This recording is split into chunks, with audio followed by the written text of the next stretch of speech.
This is the Bill Squire Show.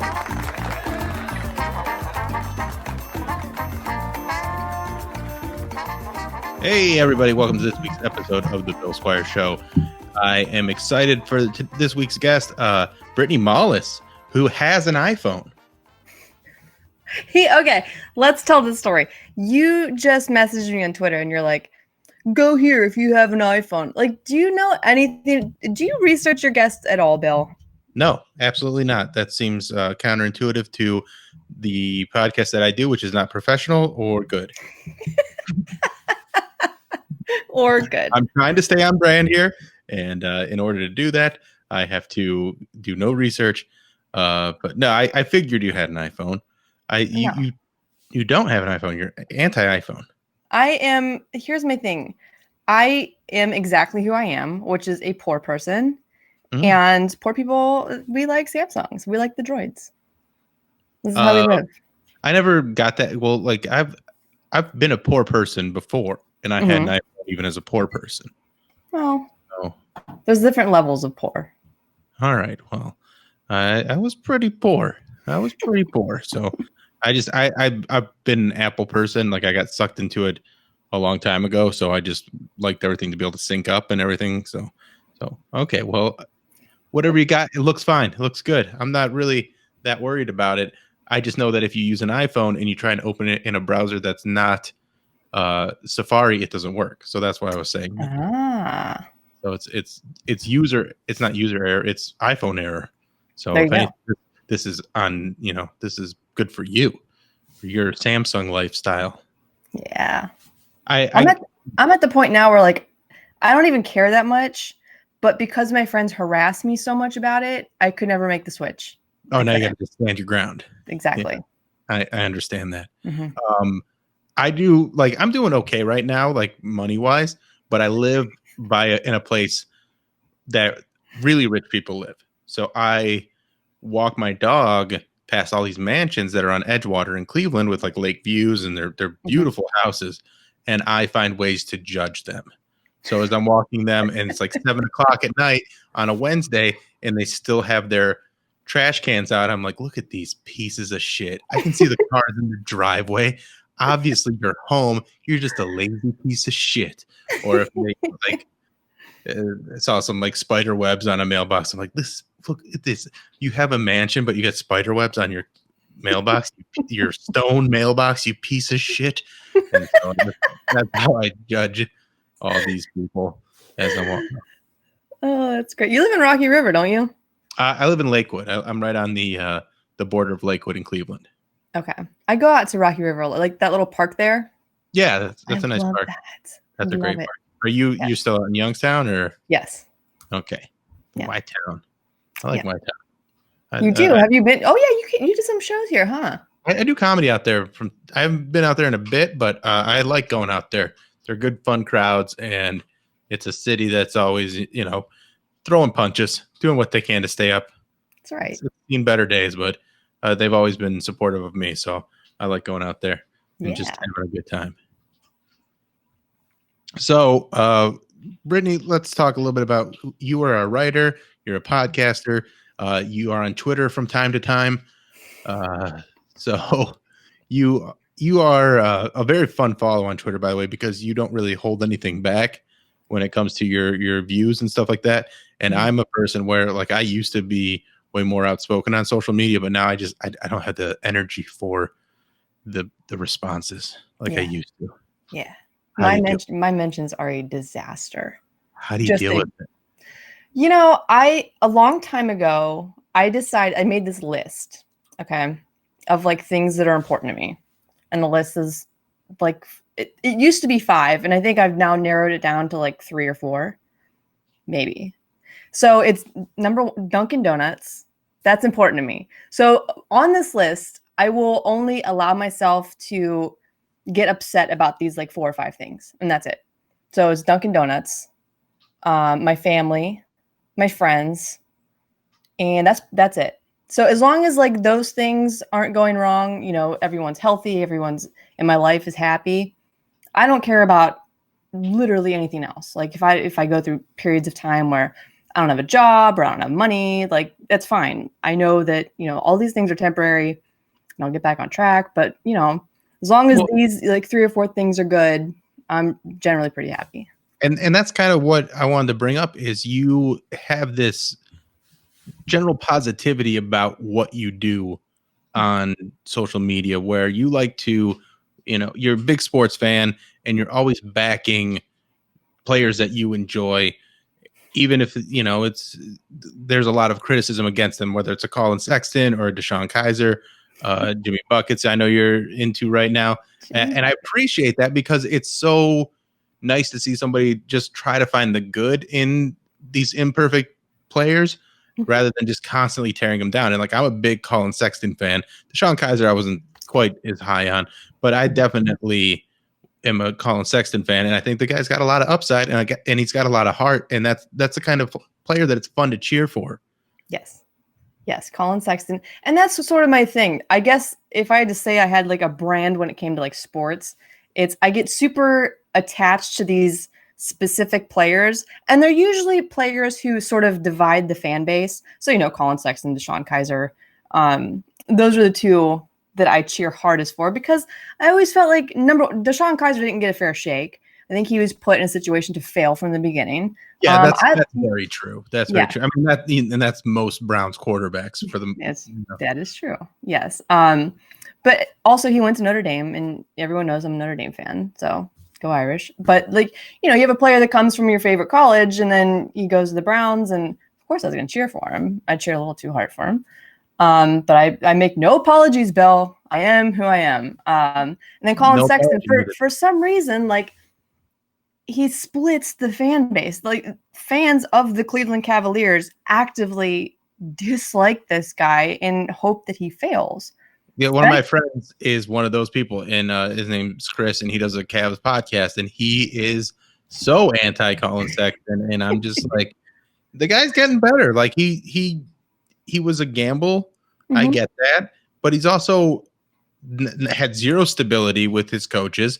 He's doing the best that he can, and what do you want him to like? He's improving immensely. He's able to slash and cut. He's a good 3-point shooter. Like, he's got a lot of great skills. Mm-hmm. I think he's just on a team that the things that he's not good at are glaring because of all the other people around him that are also very new to the NBA, and it's a young team. Yes. And I was on a podcast months ago, back when the NBA was still, before they postponed it for like COVID and stuff. And we were talking about Colin Sexton, and he said, when Colin Sexton's bad, he's bad very loudly, which is true. But he's also 20. Exactly. There's so much potential there. And I'd hate to give up on him. And I sort of do this thing where I try to, and I know it's annoying, and I know that's probably a big reason why people don't like me sometimes. But they still follow you. They like to hate like you or hate follow you or whatever. Yeah, that's you do keep it pretty fun. And there's people that take it way too serious, and we'll get into that. But there's a lot of people that just like kind of jousting with you, and there's so many people that like it's really fun to do that. But then there's so many people that are so bad at that where they just get way too angry way too fast. It's like, well, we were having a good time, and then you just became a piece of shit. Yes, you should just call the title of this podcast "Piece of Shit." Yeah, I like it. So, as the NBA playoffs have started, who's your team that you're kind of backing? I pretty much know the answer, but gotta ask. Of course, it's the Heat, which I never thought I would say. If you go back, like, I don't know, years ago when LeBron was there and we all hated the Miami Heat. But now that they have Jimmy Butler, he's a game changer. And again, he's one of those people that people are very, split on. They either really love Jimmy Butler or they really hate Jimmy Butler. I was not a Jimmy Butler fan for a long time, mostly because of when he was with the Bulls and going back and forth with the Cavs. Mm-hmm. But as I've seen him kind of mature as a player and just seen his work ethic on both sides of the floor and just like his intensity, I'm a fan now. Like I like the guy. I like what he brings, and I think that's that kind of attitude that Jimmy Butler has. That for lack of a better term, the Mamba mentality Mhm. that Kobe kind of brought to the league and kind of franchised in the league. He's got that, and those players are thriving in the bubble because there's no distractions, and they can just get gritty and just really throw themselves into the game. Where other players that are, I don't know, a little more checked out, and I think that's what you saw at the Lakers last night. Yeah. When this airs, there'll have been more games and stuff like that. But the Lakers in their first game losing to Portland, you watch that team and you see no one really engaged trying to play as a team. No one like picking each other up and trying to get each other going. Whereas Jimmy Butler's got his team playing as a unit.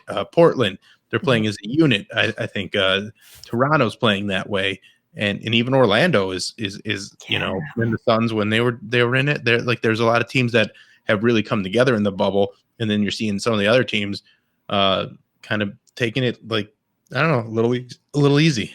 Yeah. No, and I imagine it's got to be tough. You had all that time off, and then you're now in this literal bubble where you're away from, your family and everyone. Like that, what a weird time to do anything. I feel for them because I can't. That has to feel a little lonely, Yeah, but and it probably does to some players. But I'm thinking like a guy like Jimmy Butler who is just so basketball minded. He likes it. Like that being isolated and just focusing on his craft. Yeah. It's like when a writer will go and, to a cabin in the woods and write their novel, stuff like that, where they want to get away from all the distractions around them. And I think that mindset that Jimmy Butler has is in Dame Lillard. Like these guys are going to thrive. They might not make it super deep in the playoffs, but you can see that the bubble situation is good for their intensity. Yes. No, that's one of the reasons why I love Jimmy Butler is because he wakes up, and these are all things that I would never do. By the way, this had you like players who are oh, I could see myself doing that. No, like he wakes up at 3:30 in the morning, he gets everyone ready to go, and he's a dick, and all these. Not me at all. I'm like super lazy, but I see Jimmy, and I'm like, man, one day I aspire to want to be like that, not necessarily be that way, but it's like watching Jordan in The Last Dance where he's trying to get testing who's the weak player on the team by being a dick to him, and I'm like, wow, and that is like I appreciate what he's doing, and I get like that's like so not me. I'll just be like going like, yeah, let's just call practice early today, right? Like, we're all pretty good. We're all pretty good at basketball. We're in the NBA. What do we need to practice basketball for? Practice. We talk about practice. Mm-hmm. But yeah, so that's who I'm going with. I don't know how far they'll make it, but I think they have a good chance to get to at least the Eastern Conference Finals. I think that's a really good team. I think they're well coached.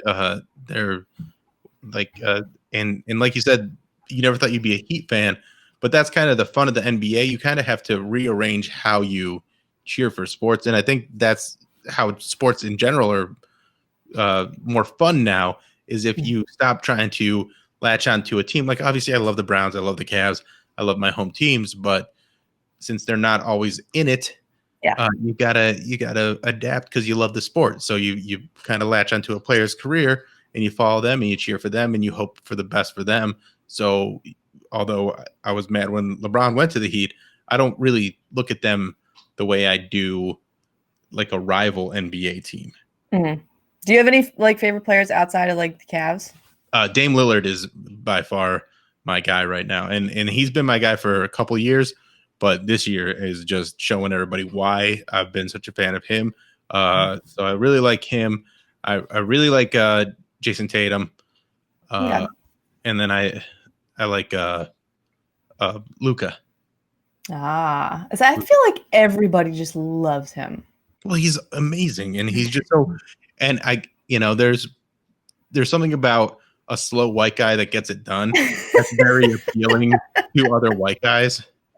I get it. That's why everyone loved. Well, he wasn't slow, but Dellavedova. Yeah. Oh my God, white dudes loved Matthew Dellavedova.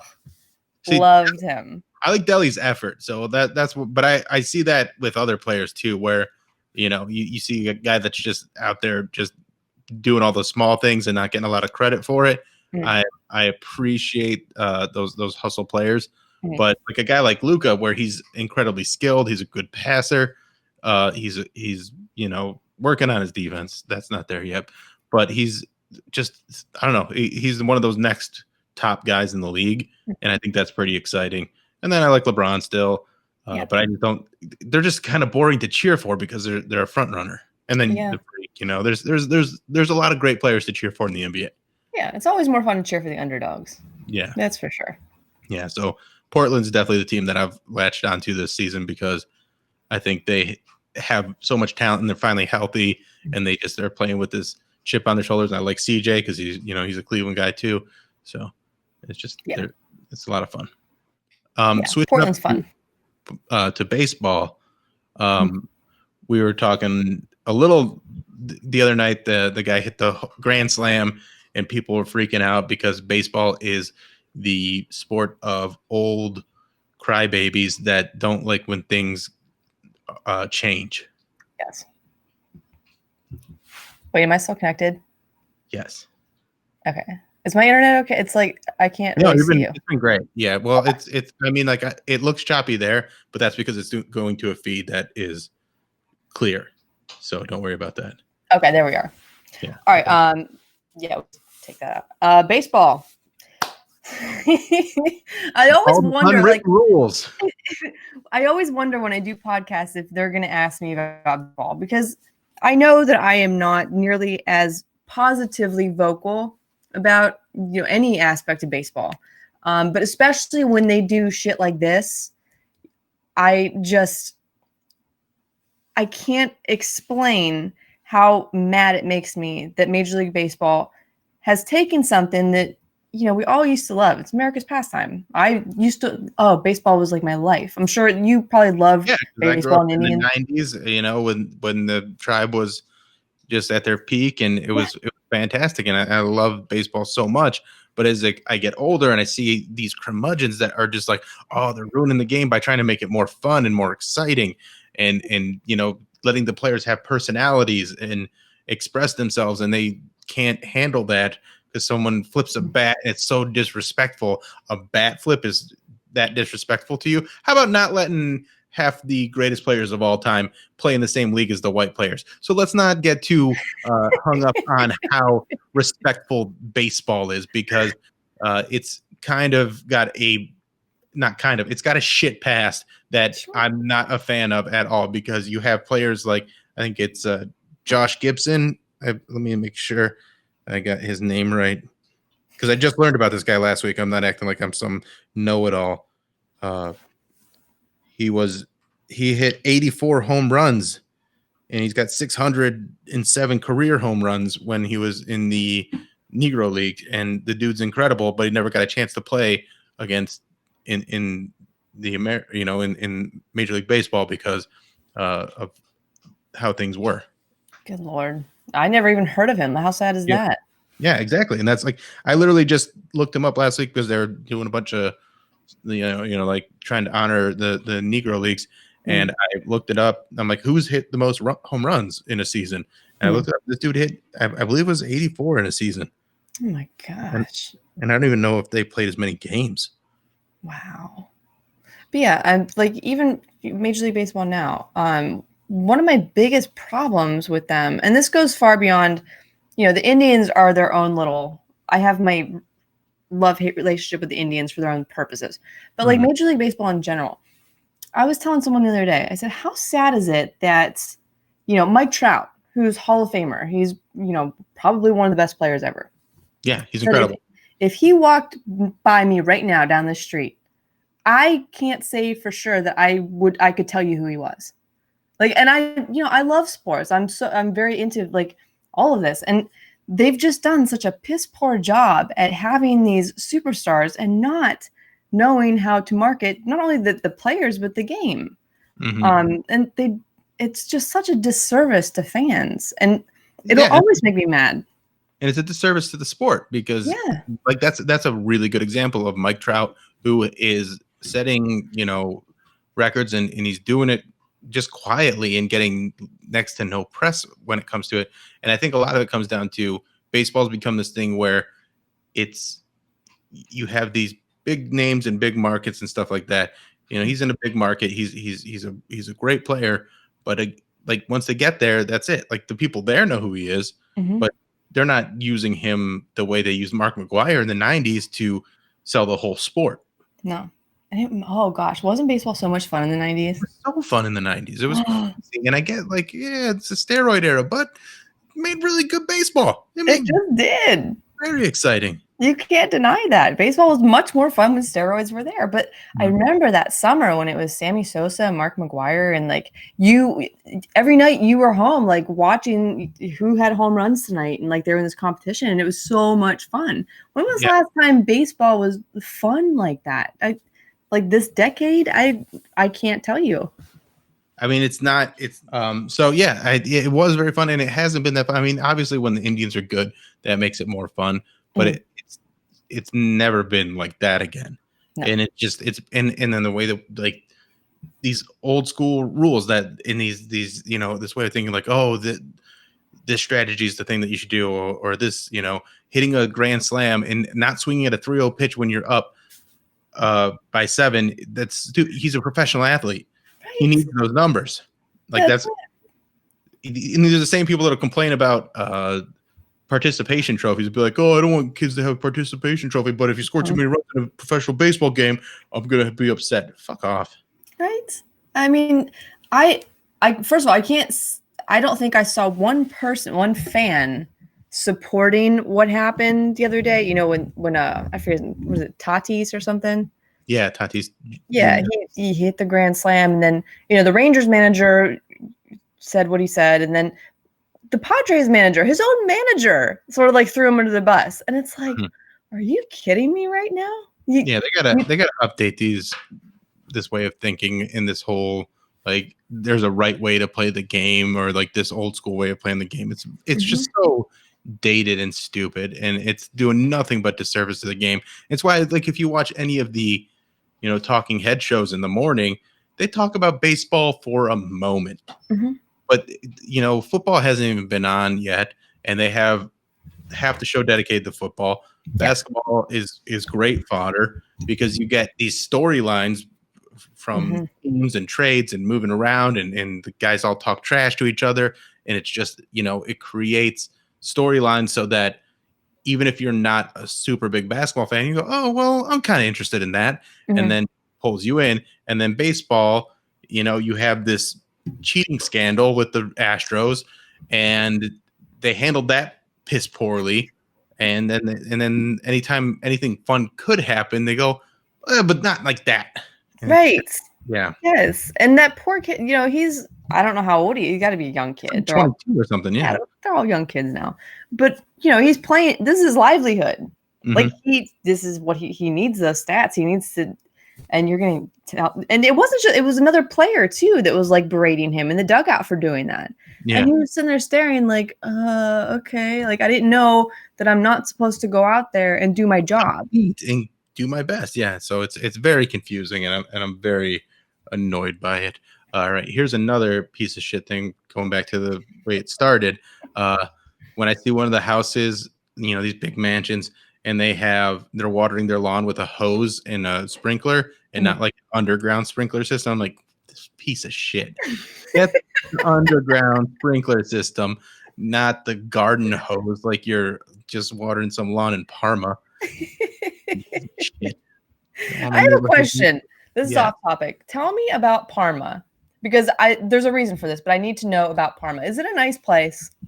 I mean, I actually lived in Parma for a little bit, and it's a fine place. I mean, there's parts of it that are very nice, and then there's parts of it that are kind of trashy, and then there's like everything in between. Is it like white trashy? Is that what you mean by yes, trashy? It's very white trashy. Yes, okay. Very white trashy. I feel like I might fit in there. Like, because the town that I live in, it's called Niles, which nobody knows.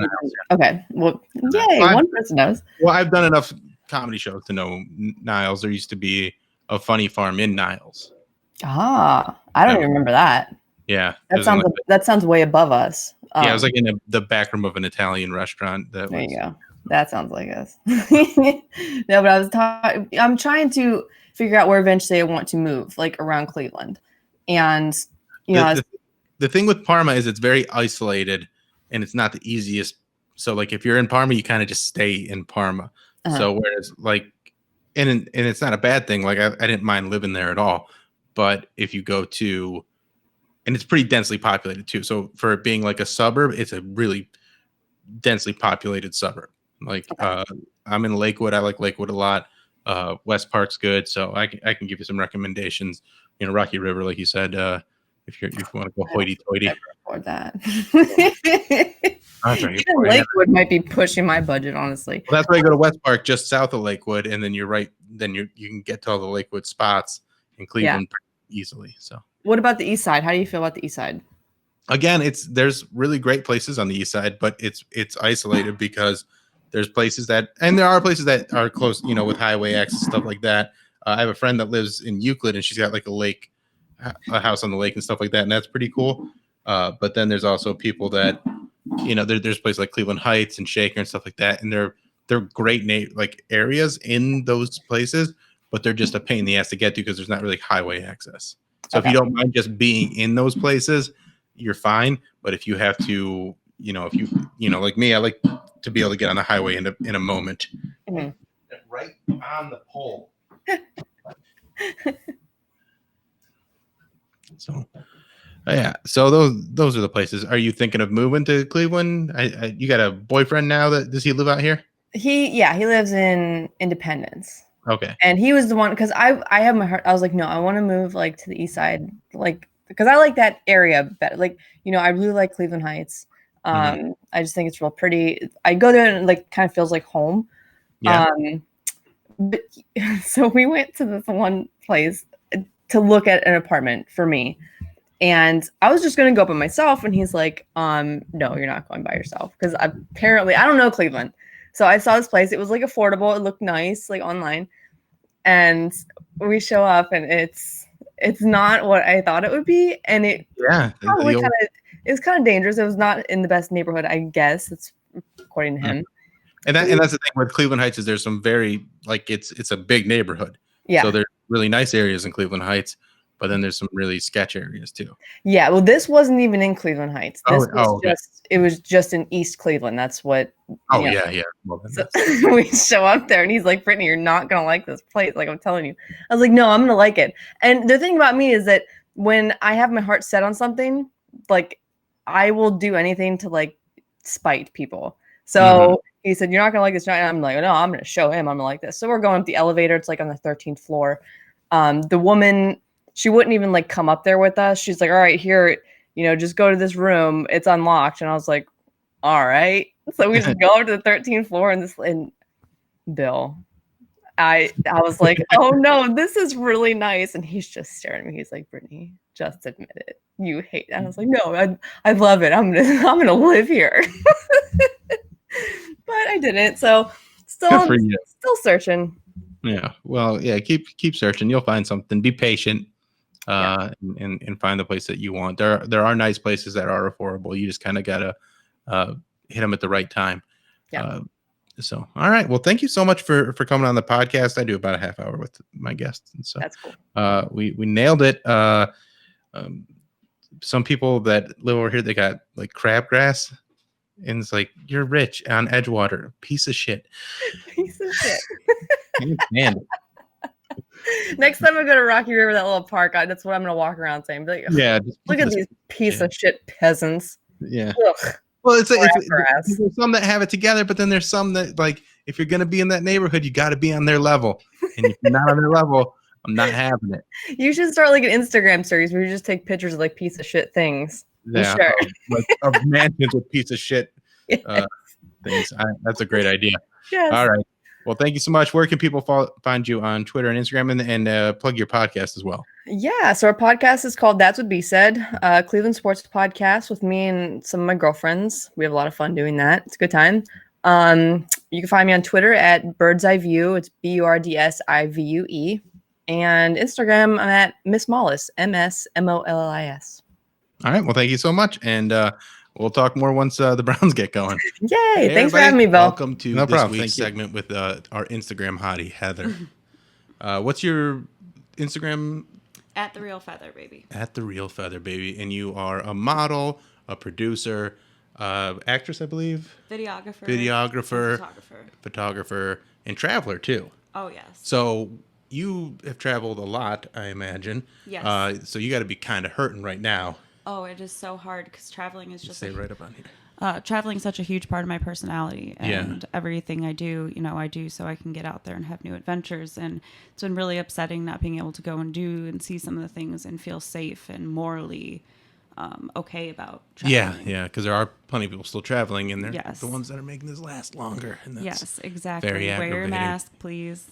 It's got to be Go tempting, PSA. too, though, because it's cheap right now. Yes. So you're like, God damn it, I could go to these places if I was just more selfish. I have exactly. I have a lot of like little things that I do. Like I've been to Vegas twice now, and there's like a gambling app I play on my phone, and you get free rewards. So like I got free tickets to Zumanity, Thunder Down Under, which was amazing, by the way. Oh, yeah. Tell me about that. That's the like Australian Yes, the all mail Chippendales. revenue. Yes.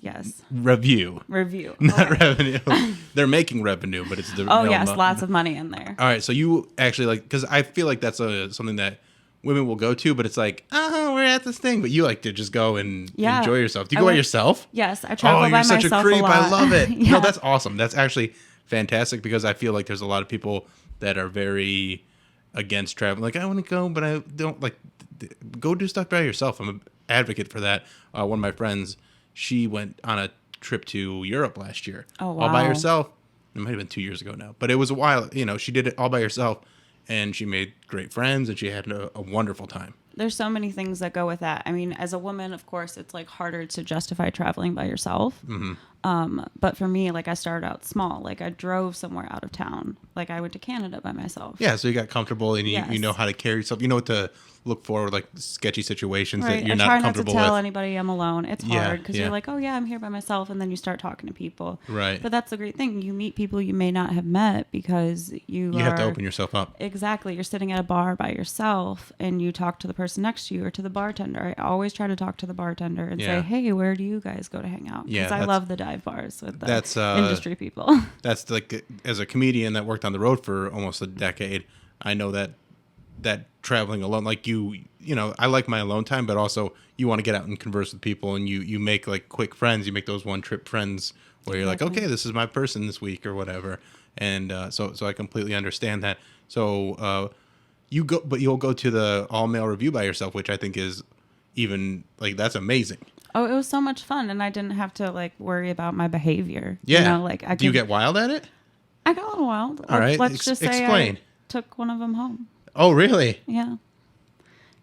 Thank you. I am. 6'2", Australian, body like a Greek god. Nice. Good for you. Yeah, prouder moment of my life. You got yourself a Hemsworth.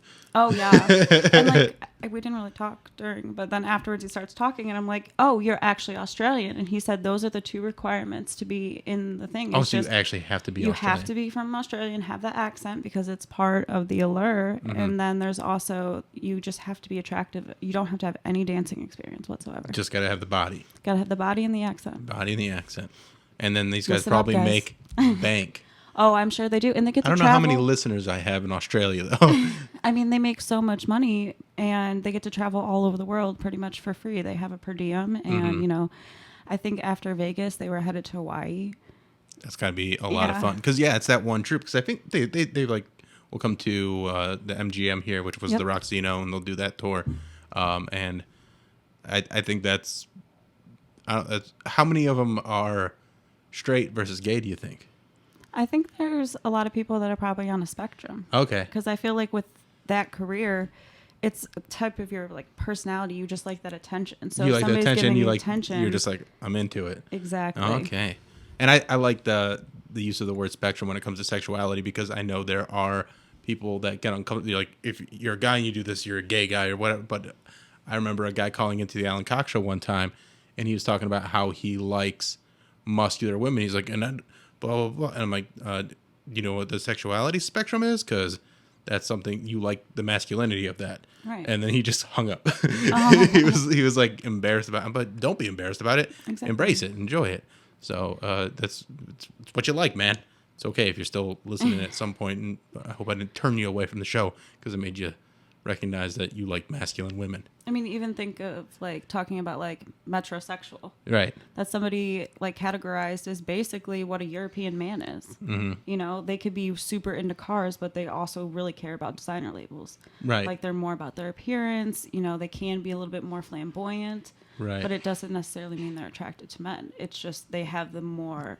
Well, they have feminine tendencies qualities. like like that. Well, and that's actually something else I was talking with a friend about, where a lot of guys I think that are trying to be overly masculine and macho tend to be very insecure about those their feminine side, and being in touch with that and being in tune with, you know, I'm not like a neat guy or anything like that, but I definitely have a feminine side that I'm in touch with, and I'm not offended by it when someone calls me, like if you call me a bitch or you say like you're a lady, I'm like, yeah, well, I know a lot of women that are badasses, so like I don't take offense to you trying to belittle my manhood because I'm secure in my manhood. Exactly. Yeah. And I think they have a confidence that a lot of men feel that like, I don't know how to describe it. Like men in confidence, you think of a strong man, but they're so sure of themselves that they don't care that they're walking around in a color coordinated outfit. Well, I think a great example of that is there was a radio host he used to be like a player. I can't remember his name right now, but he was criticizing LeBron for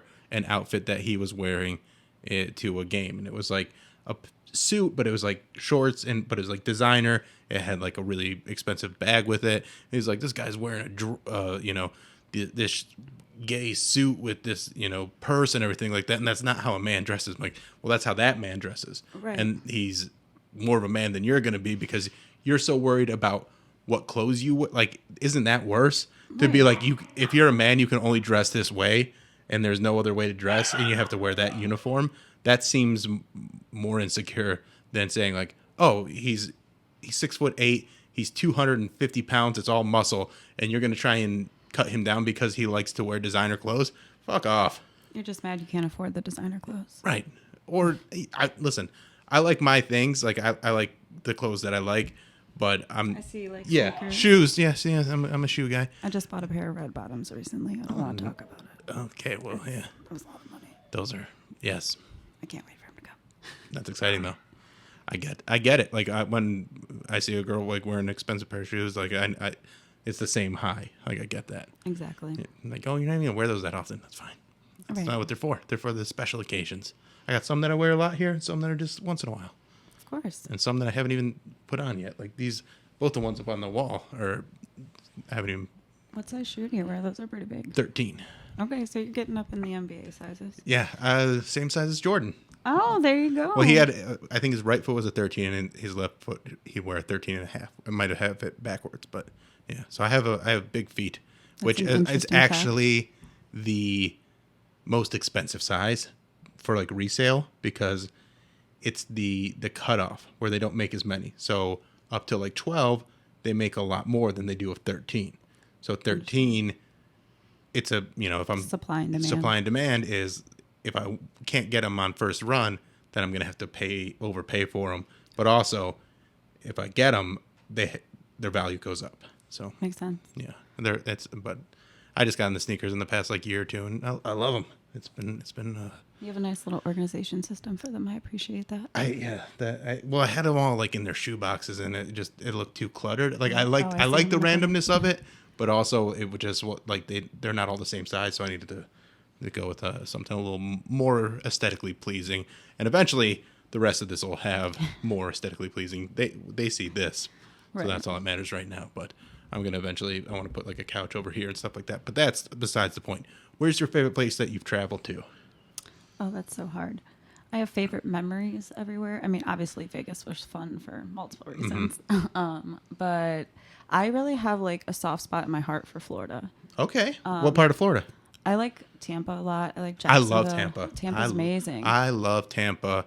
I feel like it gets kind of a bad rap, but like Tampa and Clearwater out there. Oh, yeah. I did some shows down there years ago, and it was fantastic. I loved it. It's just something about it feels like Cleveland, just like not as shitty. Yeah, it's the Cleveland of Florida is what it. Yes. And Jacksonville has a similar vibe where they're not the hoity-toity cities. They're like we're here to have a good time cities. We call that like closer to the Georgia border, so it's more like southern, but you still have the palm trees. Right.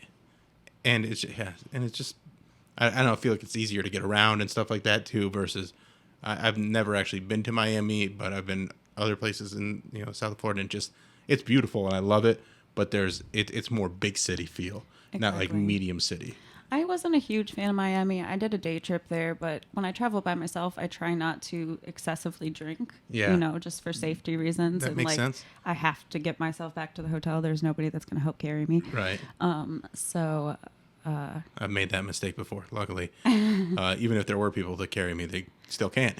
So, but I got like blackout drunk at a gig and like could barely work the elevator. And luckily, I did get back. But it was a rough day the next day. Right. So what's your go-to drink? Tito's and soda with a Tito's lemon. and soda with a lemon. I like it. I like it a lot. I try not to do anything else because it just doesn't agree with me. I've tried tequila, makes me mean and horny. Not the worst things in the world. I've heard that before, but when you miss your 4 a.m. flight home back to Cleveland, because I think you drank just too need much to find the tequila. right level of tequila.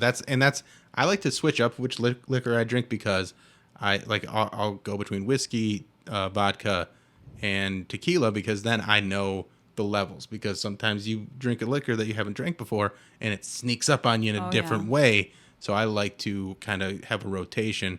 Like my girlfriend the other day, she had gin. And she doesn't really drink gin, but she was like, I'm gonna drink some gin, and she had like a really happy, fun gin drunk, and it like she's usually a whiskey girl, and so this hit her in a different way, and it was very, very fun. But then it also it's like it was just going down a little too easy too. Oh yeah, that's part of the problem sometimes is how quickly you can go down. I can do about 3 shots tequila. Number 4 usually makes me do cartwheels. Yeah, that's a lot of tequila, and then you got to space it out. Like I drink tequila usually the way you drink like your Tito's and soda. I do like tequila, soda water, lemon or lime, something like that, and then it kind of softens it versus doing shots. Doing shots is always. That's gonna. There's nothing like the smell of tequila. It's just like salty and like it burns, and you're like, oh, here's to bad decisions. Yep. So have you traveled to Europe as well? I have not really traveled out of the country yet. I did get my passport, and I was planning on going to Iceland for my birthday this year, and I don't know if I'm going to be allowed out of the country. Oh, that's when's your birthday? December 23rd, Capricorn. Very fingers crossed that you'll be able to do that. Is that like a bucket list place for you? Oh, yes. I have like a physical bucket list that has like in the front a list of 100 spots. So 100 things on the bucket list. What are your top 3? Go to Australia, Disney cruise, and run a marathon. Okay. So those are the three things you want to do before you die. A marathon. Are you a runner? Not really, no. But I just want to say I did it. Just want to say you did it. I can respect that. I'm not a runner either, but I guess if it's like, and I don't understand, like people love it and they do it and stuff, but I like that idea. It's like, fuck it, I just want to do it to say I did it. Exactly. Yeah, go for it. They do marathons and stuff like that, all sorts of Disney races. I know the Disney. I have a friend that princess one, yeah. She'll go down there like 3 times a year to do these different Disney races, and like they got the Harry Potter ones, stuff like that. There's all sorts of stuff. One as well. well. Yeah. So. Yeah, that was the one thing I didn't understand is this year they're doing those virtually, which I've done like virtual 5Ks over quarantine with my dog. Like I was walking her every day. And so I was like, well, we might as well add some running to this. Yeah. And so we did 3 5Ks. So that's, Yeah. So that's basically a half marathon. That's a half marathon. So if you just, up it a little bit, you can get there. Right. But so they're doing the Disney marathons virtually this year. Mm-hmm. But they said the spots are sold out. If it's virtual... How do you sell it out? Exactly. I don't understand that. Especially when they're not doing great. Because like everything's down because of all this. Why not sell as many spots as you can? Because you got that seems like a no-brainer. Yeah. I also work in the hotel industry. And as somebody who travels a lot, it was sad for me to see with all this, if Disney closes, then those hotels don't get as much business. Yeah. And then...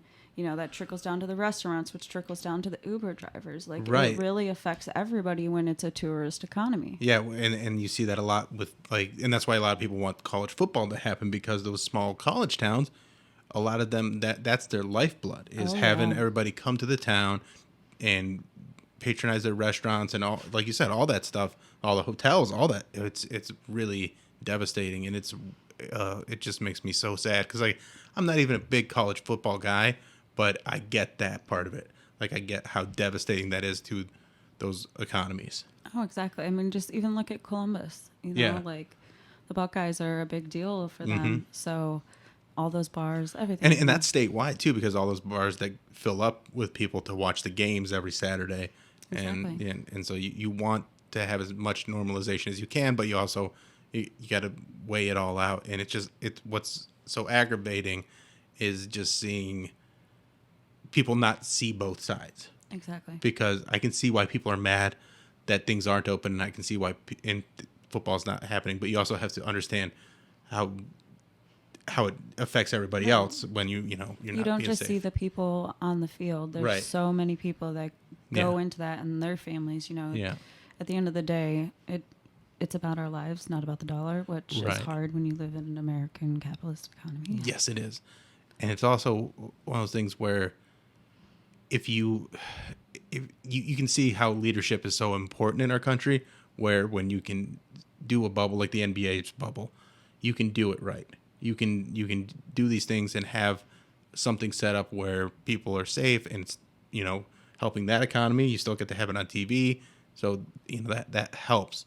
I think NASCAR's done a good job with it. Golf's done a great job still continuing on.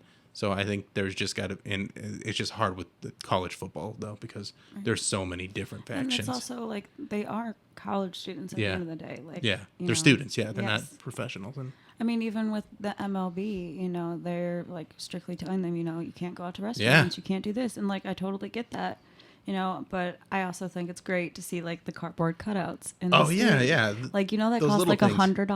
$100 and like the money's donated to charity. Yeah. So I was like, what if I get a cutout of my dog and put Right. her in the stands? Well, they've done like Bernie from like Weekend at Bernie's in one of the states. Like there's a lot of, the when you see people adapting to it, I really appreciate that and getting clever and creative with ways to find new revenue streams or just, make something fun Right. that's not wouldn't normally be as fun.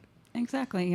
This social distancing is now kind of a marketing gig. Yeah, you yeah, know? it really is. It's rebranding your company to show that you're safe but still fun. I mean, that's what this past weekend I was working at Hilarities, and they're doing a great job of making it so you can come, enjoy the show, and feel safe the whole time. Exactly. And that's like such an important thing. So I think that's just the balance that we're going to have to find for a while, because it's going to take a minute before this all clears up. Yeah, I totally agree. I mean, like I said, I work in the hotel, so I see people come and go all the time. Mm-hmm. And for me, I still like to go out to a restaurant. Like, I like to go on date night and Yeah. dress up and have fun, wear my red bottoms out. Yeah, exactly. But I prefer to sit outside, Yeah. and just And that's- keep my distance from everybody. Keep your distance and do it in as a safe manner as possible. And one of the things I try to do is like, as a respect to the server, because they're the one that has to come in. They're the one, taking time out of their day to come serve me. Yeah. Try to wear my mask for them while I'm at the table. you Oh, know, yeah, And yeah. when they walk away, then I'll take it off. Because then it's just, I'm being safe. I know they're being safe. Right, and that it's taking that next step further, where you're just being very aware and Yes. conscious of not just yourself but other people, and I think that's a huge thing. Okay, so you do you're producer and videographer and model. How'd you get into all that stuff? So the modeling is like the newest of them all. I started off with a black and white photography class in high school, and I can, process the film and print start to finish by myself. That's very Really- cool. Yeah, and it's a dying art. Yeah. And I loved it. And Well, having that everything's so principle- digital now, but knowing how to like actually do all that.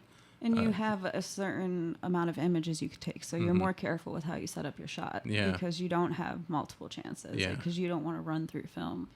So I feel like So it's makes a little me- more disciplined. Yes, more disciplined and just dedicated to the craft. I feel like I'm really good with shot composition. So I took that class, and then I went into college. And where'd you go to school? Cleveland State. Go Okay. Vikings. Yeah. And I was going to be an English major, and I was like, what am I really going to do with this? Probably nothing. So I took the intro to film class there and black and white photography. So I relearned the printing process again. And was learning how to like break down movies, and it was just so interesting to me because as a child my dad would watch a lot of movies with us. We'd go to the theater and we'd go see 2 movies back to back, and that's just like fond memories I have. But I always remember being like, oh, how'd they do that?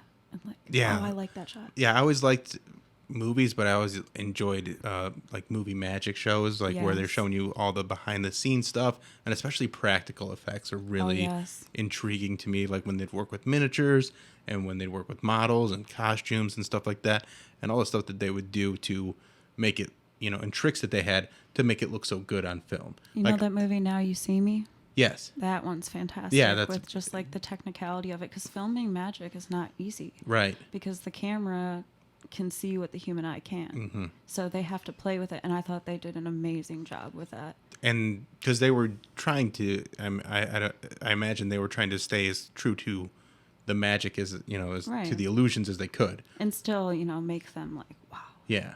Yeah. Yeah. So it's a really good movie. I'm going to go rewatch that, I think. I haven't seen the sequel, but I did enjoy the first one. But they do also talk like magicians the whole time when they're doing that presenting thing, and like for like the whole week after I watched that movie, I'd be like, and now I'm going to microwave a burrito, like just doing that cadence as I would go like, oh, you thought that it was going to be cooked, but it's frozen on the inside. Oh, I hate that. yeah. Or like the White Castle cheeseburgers you can Oh, buy. yeah, Like yeah. one side will still be frozen and the other side's flaming hot. I don't understand that. Well, it's science. It's above my pay grade. Yeah. So, and then you do modeling, and that's, what caught my eye, obviously, for you to be an Instagram hottie, because you're very pretty and you got a Thank great you. body and you're not shy about it. Oh, not at and all. it's, I think men appreciate, a lot of people appreciate that. And also you're not, you're not like the body shame type either. Right. Which I think like you have curves and you have a real female body. Yes, I appreciate that. Yeah. Thank you. Yeah, the modeling actually started as it was something on the bucket list, was Yeah. to do a professional photo shoot. And shout out to Tori Turk Photography. She had a casting call, oh my God, 2 years now, for 4th of July. She wanted to do like an all-American girl kind of look. And I ended up shooting with her and posting those images, and photographers were liking it. So then I was reaching out to them, started working with Dana with Distraction Photos, who, if you ever want to do a boudoir shoot, she is the woman to go to. That's all the pictures that I sent you are by her. And I think I'm going to do the daddy one, even though you don't have the, I can find it, I yeah. can screenshot it and that'll Will be do. good enough. Yeah. Because that, Yes, Daddy. yeah. But no, so I started doing that, and I just found such like empowerment and confidence in it that I didn't think I would. Like, I was always the girl like taking nude selfies and stuff like that, but to have somebody else and like feel photogenic and beautiful And kind of there's direct so- you and Oh, yeah. really set you up to succeed. Because like me and my girlfriend, we mess around with some photos and stuff like that, and I am not a photographer, so I don't know what she doesn't know what she's doing. And so I'm thinking of doing the boudoir thing for her. Oh, Like it's a setting that great up, because I gift. think because she's so beautiful and she's got a great butt, and I think it would be a really good time for her. Oh, yeah. And I think like that empowering thing, I think that's very good for women, because they're going to capture your best in those situations. Exactly. Yeah. And her editing style is amazing too. Like, I look at the pictures, I'm like, I can't believe this is me, because when like you are imagining yourself in a music video, like driving down in the car and the wind in your hair, but then you like see the reality of what you actually look like. Right. Like, that's what I thought would kind of be like, oh, I wasn't picking out insecurities. I was like, wow, I look great there. Like, look at my curves, look Yeah. at my butt. Like, Yeah, that's pretty awesome. so I've worked with her multiple times over the past 2 years, and other photographers, and putting it all out there on Instagram, like, I hate the term thirst trap, like, because I'm sharing this because it excites me. Right. And again, I think the thirst trap thing is more of like, I think that's like stuff you do by yourself. Like, that's like, I'm bored at home, I'm going to put a picture of my butt up so that people will talk to me and give me Right. attention. But when you're involving a photographer and there's an art to it, and not that there's not an art to, a butt selfie by yourself.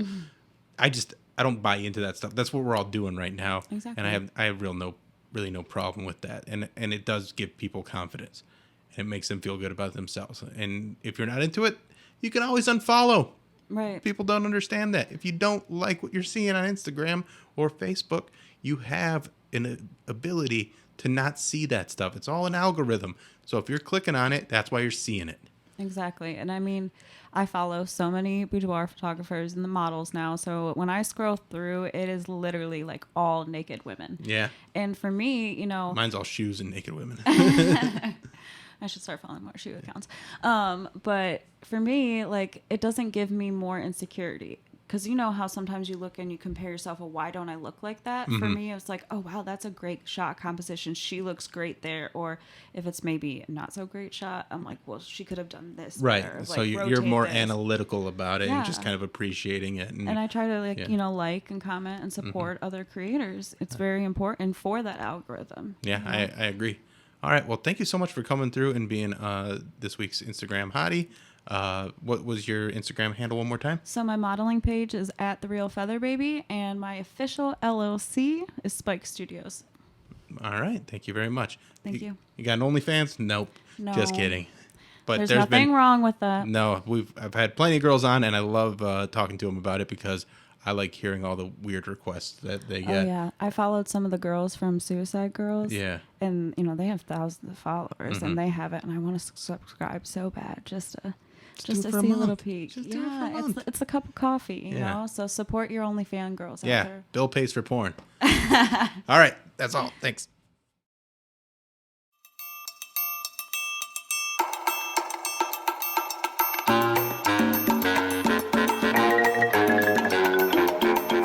This is the Bill Squire Show.